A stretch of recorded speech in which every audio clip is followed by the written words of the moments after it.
Meus amados irmãos, Atos capítulo 8, Atos capítulo de número 8, versículo 3, 4, 5, 6, 7 e 8. 6 versículos. Eu quero que você leia depois em casa, e eu poderia dar um tema para esse texto, poderíamos pregar subordinado ao tema, nos domínios do Espírito Santo. No mês de julho, nós teremos durante todo o mês de julho os cultos voltados para essa temática, nos domínios do Espírito Santo. Quisera Deus, e esse é o desejo do meu coração, que muitos irmãos, muitas das irmãs, muitos nossos jovens, adolescentes, pré-adolescentes, crianças, que muitos de nós abríssemos o nosso entendimento, a nossa compreensão, para nós entendermos quem é a pessoa bendita do Espírito Santo e o que ele pode fazer na vida de uma pessoa que se entrega totalmente a ele, sem nenhuma reserva. Hoje eu entendo a razão porque muita gente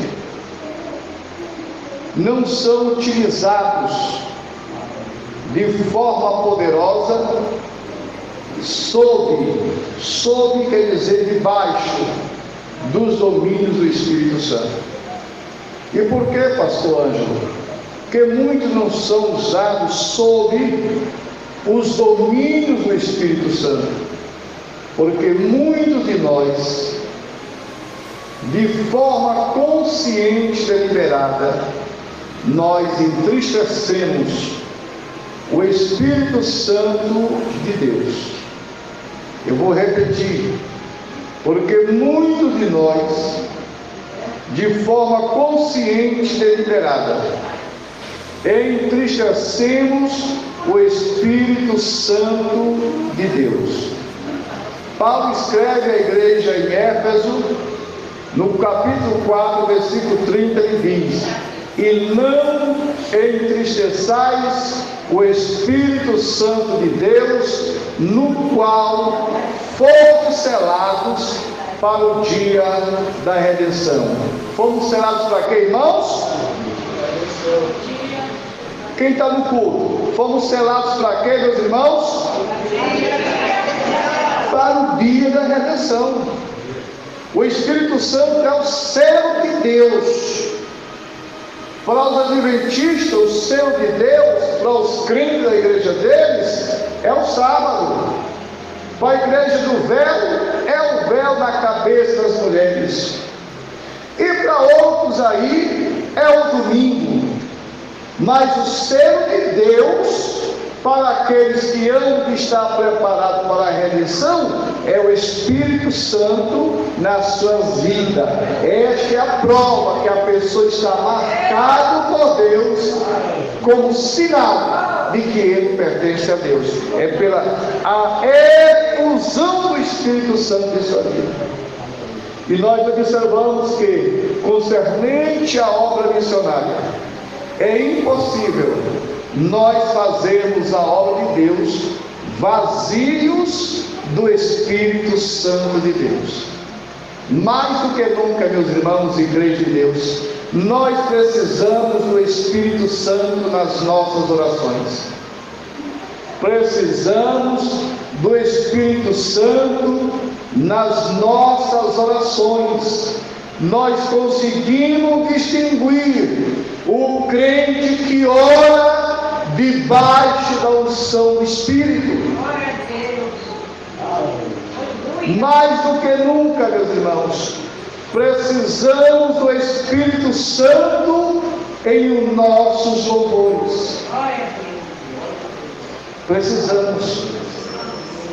É indispensável o Espírito Santo no louvor da criança, do jovem, dos adultos, do varão, da igreja toda.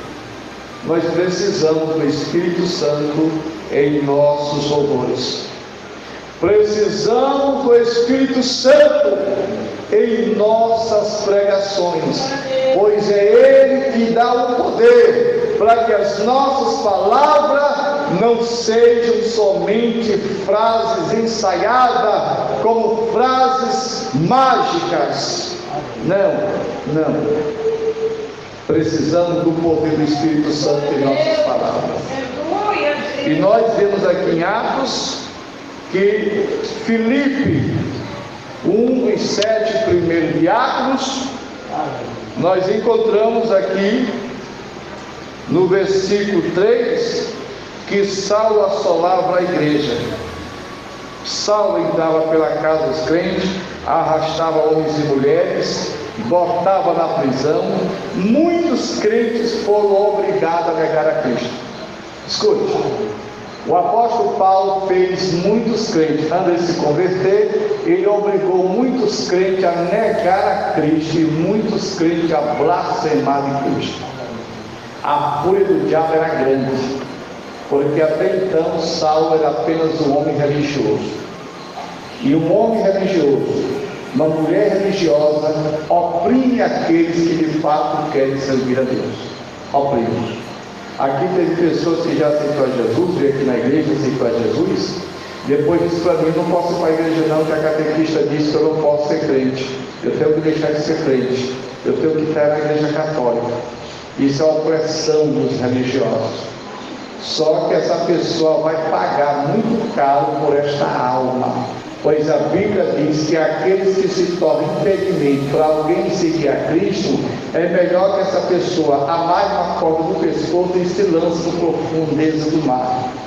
Há um preço muito caro, uma dívida impagável para aqueles que impedem de alguém servir a Deus. E Paulo fez isso na sua ignorância.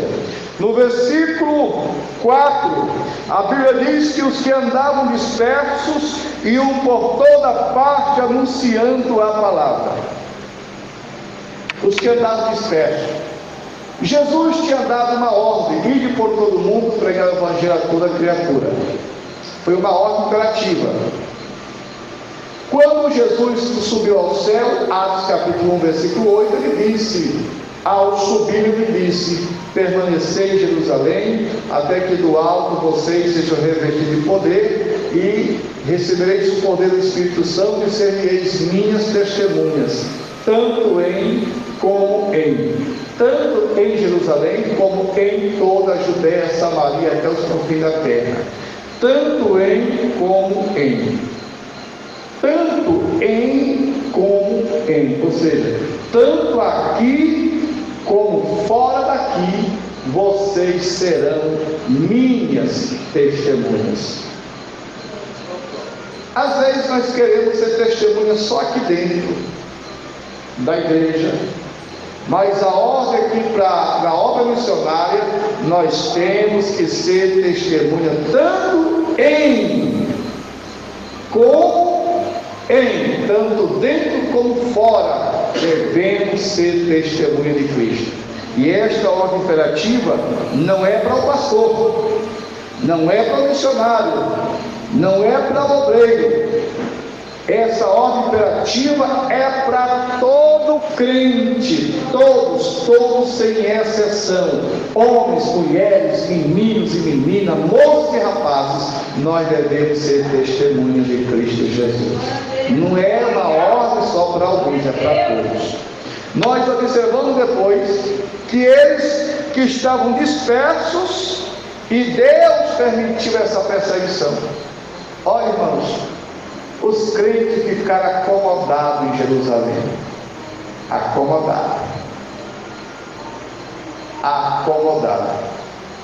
Se você for ver de forma cronológica, vocês sabem quantos anos os discípulos permaneceram em Jerusalém sem fazer coisa nenhuma? Sabe quanto tempo, irmãos? 9 anos. 9 anos, viu, obreiro? Os discípulos, os crentes permaneceram em Jerusalém 9 anos. Estavam acomodados.